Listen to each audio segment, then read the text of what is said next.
A very good morning to all of you. Yes, as you can see on the title for today is Finnish Education in an Asian Context, a retrospective dialogue.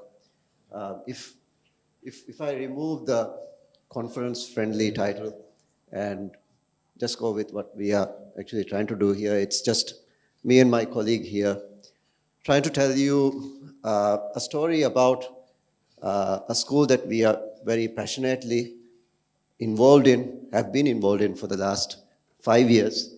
And this is a school that we every day wake up wondering what we can do today and what this school can be in the future. And, and this is the story about this particular project that we wanted to share with all of you.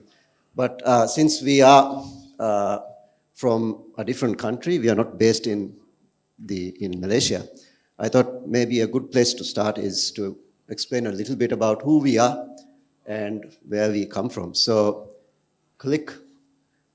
This is me on a 2D screen. This is what I look like in three-dimensional space. My name is Adhly, and I am the founder and director of two companies. One is called Islanders Education, and the other one is Educonnect Asia. And then I'll let Mr. Vili introduce himself, or shall I? Okay, that's Mr. Vili Kurkela. He's my colleague who works with me. And Vili is the founder and director of Educonnect Global. Both of us aren't related, as you can see, but our companies are related. So we share Educonnect Asia and Educonnect Global. Both these companies come together to work on school projects, not only from where we come from, but outside as well. This is where we are based, the Maldives. I know this is the picture that the picture that pops up to your mind when you hear the word Maldives. But I assure you, Vili and I don't live in one of those water villas. We live here. So this is the capital city of Maldives. It's Male.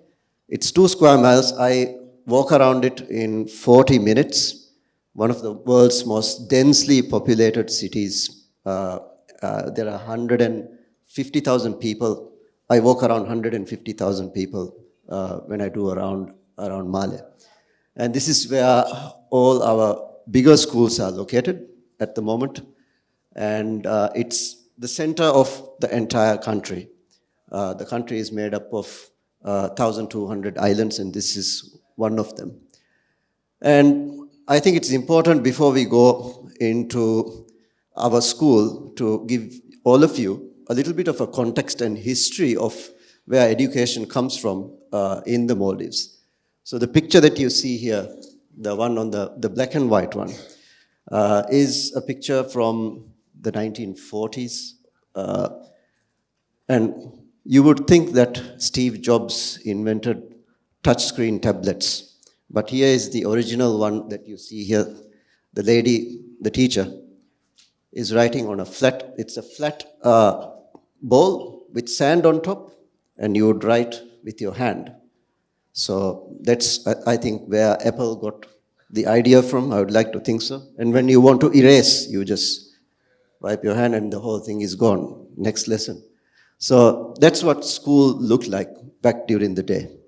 And then, of course, the colonial influence in this part of our region as well. So Maldives was never a colonized country. We were a protectorate of the British. So that left a legacy. So our school system followed a British system. There's a national curriculum from primary, but all schools, all public schools in the Maldives does a British exam. So right now we do the Cambridge IGCSEs for O-levels, and then we continue on to Edexcel in certain schools and Cambridge for A-levels. And then on my left is what a public school system picture looks like. And for a very long time, education was a closed sector in the Maldives. So it was only public schools in the Maldives. This is a picture from my old school, the building at the back, at the top that you can see.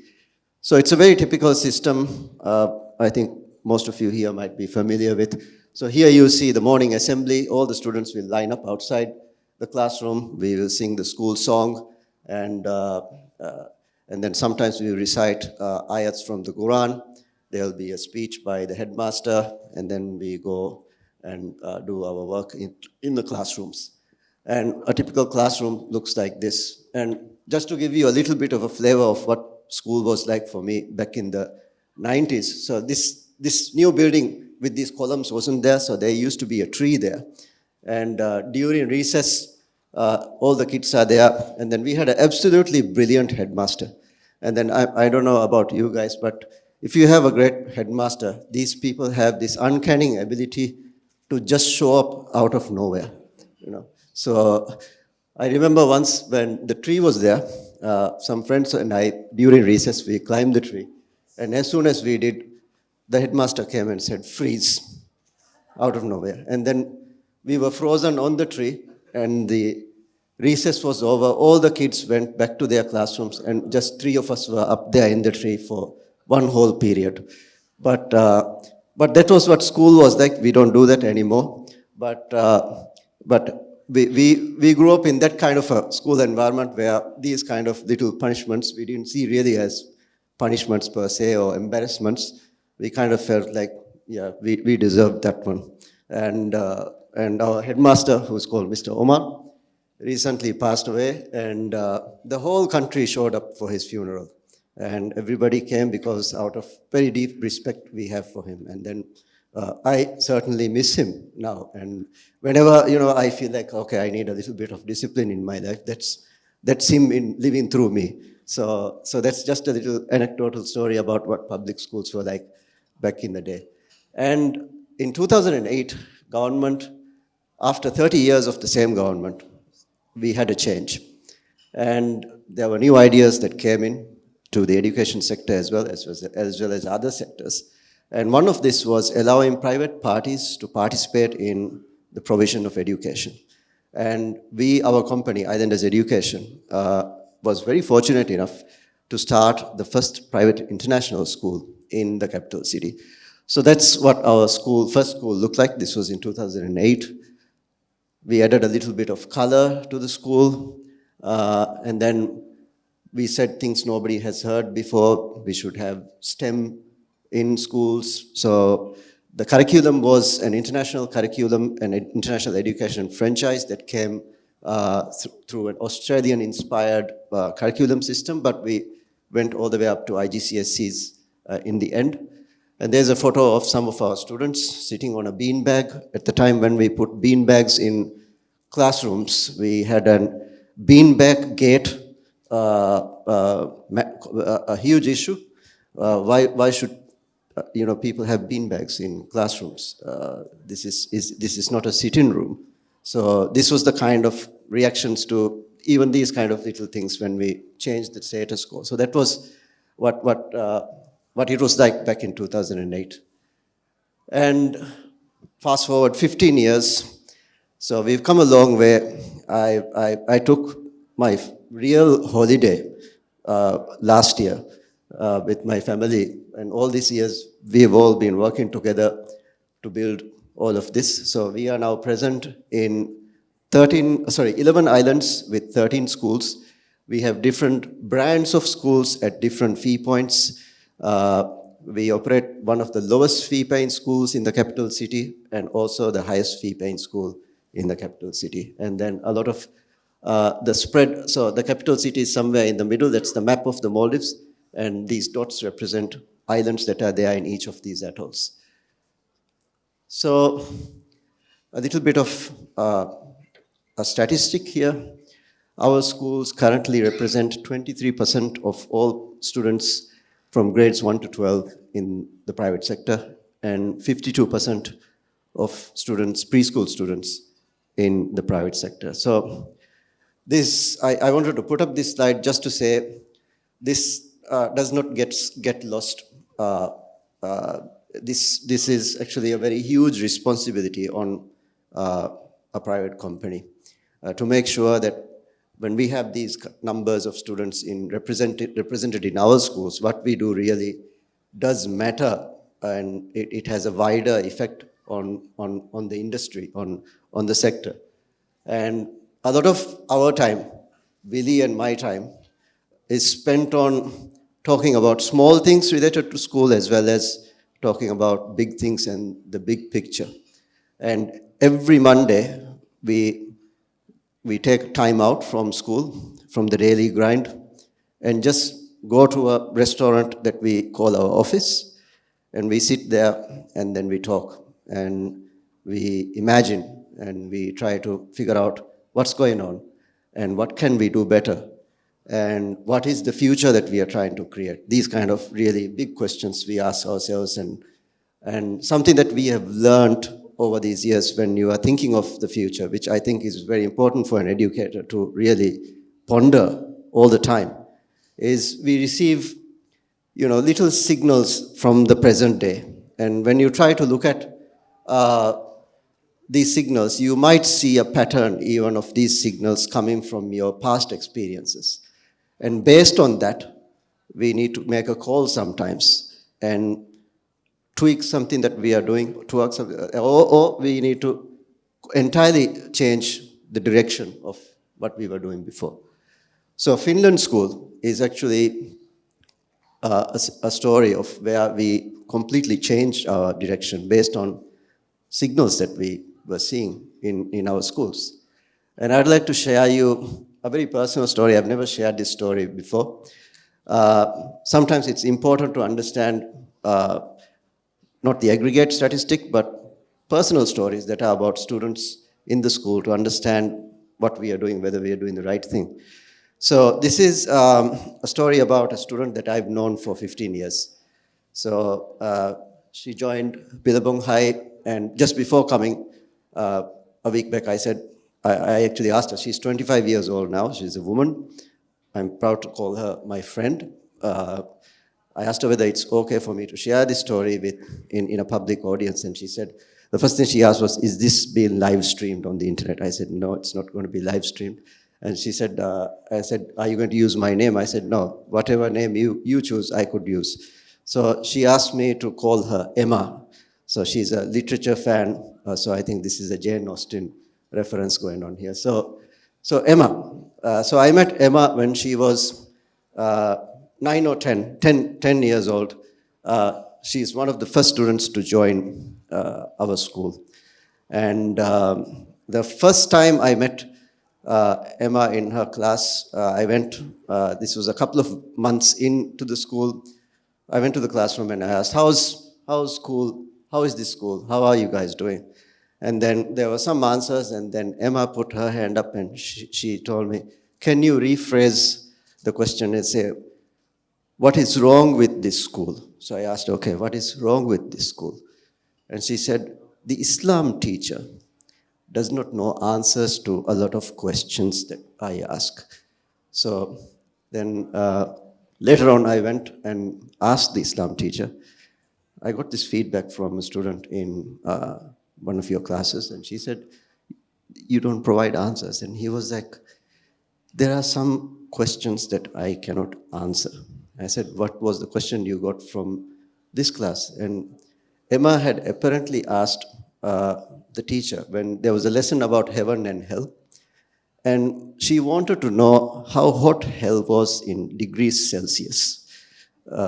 And the Islam teacher had said, he understood that this was a genuine question because she wasn't being blasphemous. She understood what around 30 degrees Celsius feels on her skin. So she just wanted to know how hot hell would really be if the lesson is about heaven and hell. She wanted that information. So this is just to give you a little bit of a flavor of Emma's mind. She grew up to be a very bright child throughout the school, and she did her O-levels. She got all A stars, reached the national top 10. She stayed on at Billabong High for her A-levels, got 4 A's, and in 4 subjects, got the presidential scholarship to go and study in the UK. And she did her bachelor's degrees in one of the top 3 universities in UK. Came back, and when it was ready for her to start her career, sadly she totally broke down as a person and went into therapy. And I've remained close to her all throughout her journey, so I was in touch even when she was in university as well. And what has happened was that she had done everything what everybody else asked her to do and what society expected her to do. So she did her O-levels, she aced it, she did her A-levels, she aced it, did the bachelor's degree, but then when it was time for her to be herself, she had completely, lost what was very essential, maybe perhaps. And then it took about a year and a half to build herself up and to become a person again. So this story does really stick close to me. And then I have to question, was our school future-proof? What did we do wrong? Did we emphasize too much on exam results and miss out this signal that we completely was off radar? And so that's something that really bothered us. And this is not an isolated anecdotal story. I think this is there with more students who go through systems like this with that kind of pressure. But children are very good at hiding things. So we as teachers or educators sometimes even don't pick these things up. And we find out much later if we follow the lives of the students later on as well. So then we kept asking ourselves, what now? What do we do? Do we change this to IB or some other curriculum?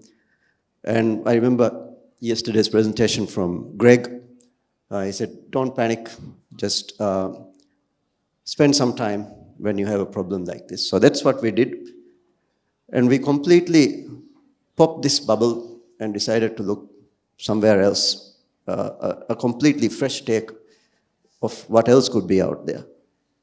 And this led me to a very funny place, very unexpected place, Finland. Strange place where people go and skinny dip in extremely cold rivers for, I actually still do not understand why they do it.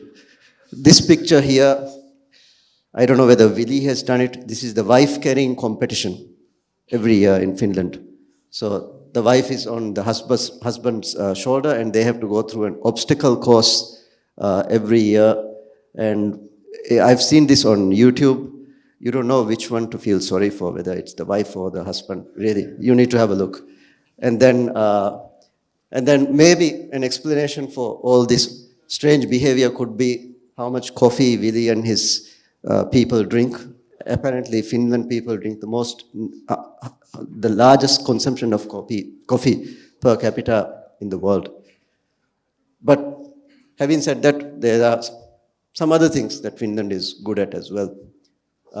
This is from the Finland education website, the home of world-class education. So in my research, I kept on researching more and more at this time. So on the internet, I saw this. This is something that I saw 6, 7 years back as well.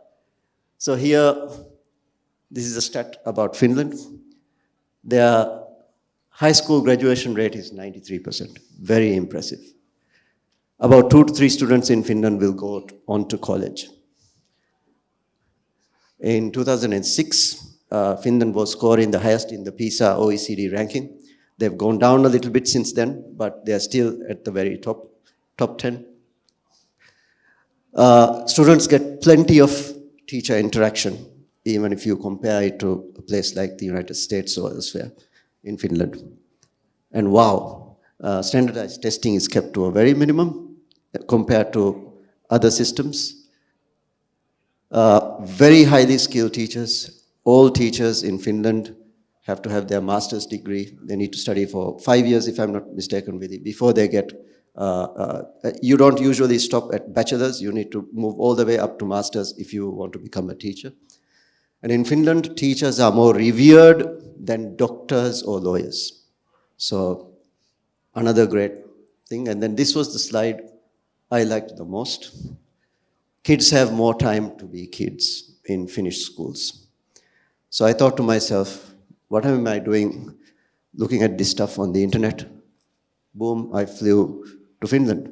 So that's me in the middle of some river, completely freezing myself, even with that amount of clothes. And I had a wonderful time 5, 6 years ago, experiencing what Finnish people are doing in Finnish schools.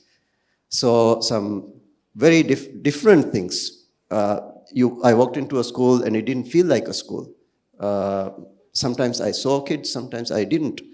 And I remember there were children reading books on the stairs, multi-grade students coming together and working on projects, classrooms the size of this hall. So very weird experience. But then I came back and asked this question. So how does this really work? How can this really work? All of it was very nice, but will this work back where I come from? And who best to answer where the story is this?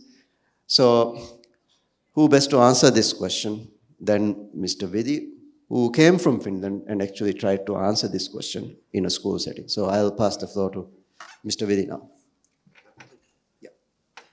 Thank you, Adley. When I arrived in Maldives New Year's Eve 2018, all of that was unknown to me. I didn't know about the history of Maldives or the education system.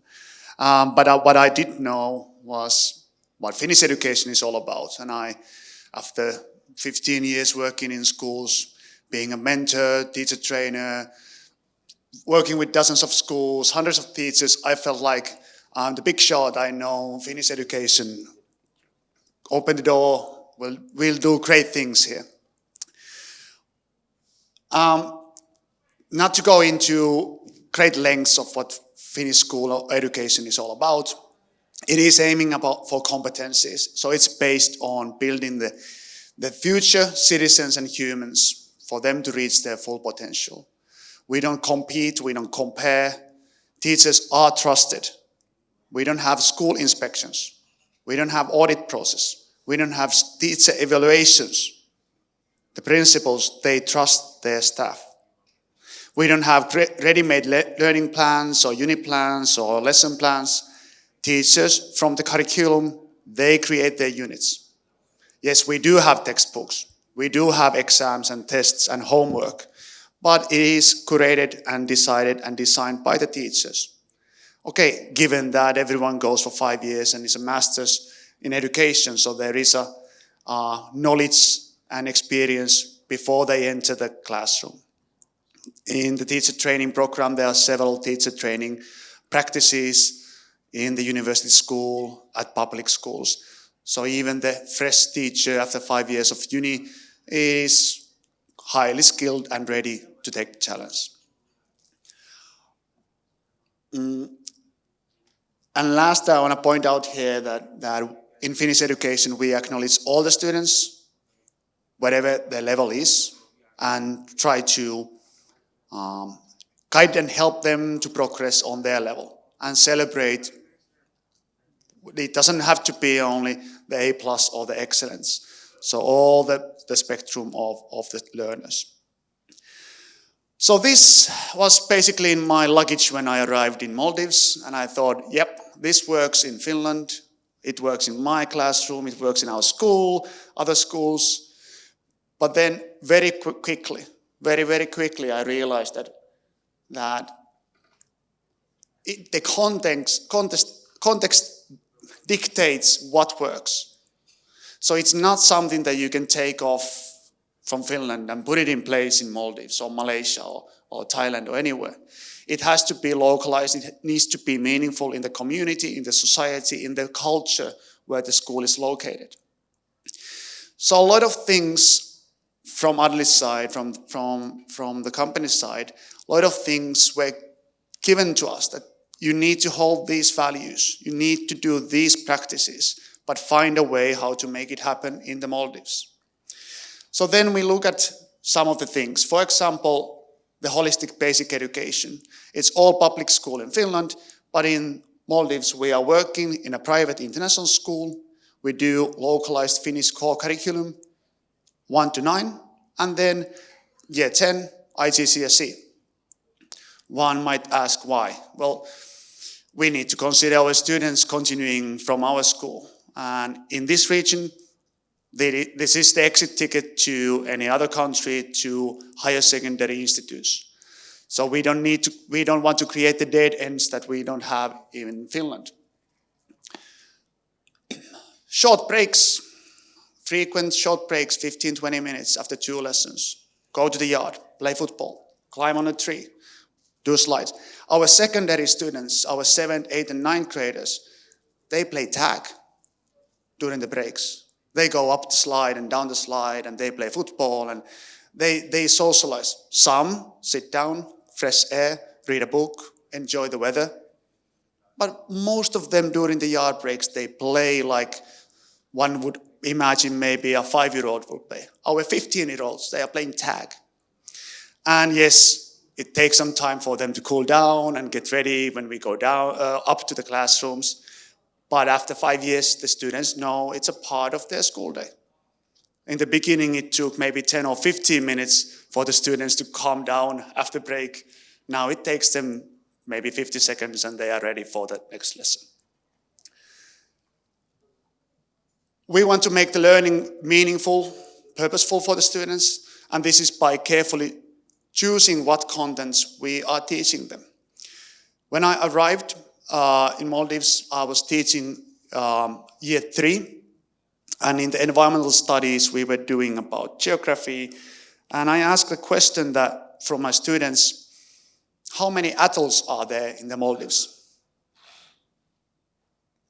Total silence. Then I asked, what is an atoll? No idea. Then I asked, how did these islands came to be and how are these formed? No idea. At the time I felt it a bit weird. Then I thought that maybe they are scared of me, the first male class teacher in their life. Weird guy, looking weird, sounding weird, speaks weird English, sort of. And after a couple of weeks or month or so, I can't remember why and how, but I soon came to realize that, wait a second, these students, they know quite a lot about the geography and nature of Australia. And then I learned that they know quite a lot about geography and nature of Egypt. And but don't know anything about your home country's geography. How can you know about Australia or Egypt?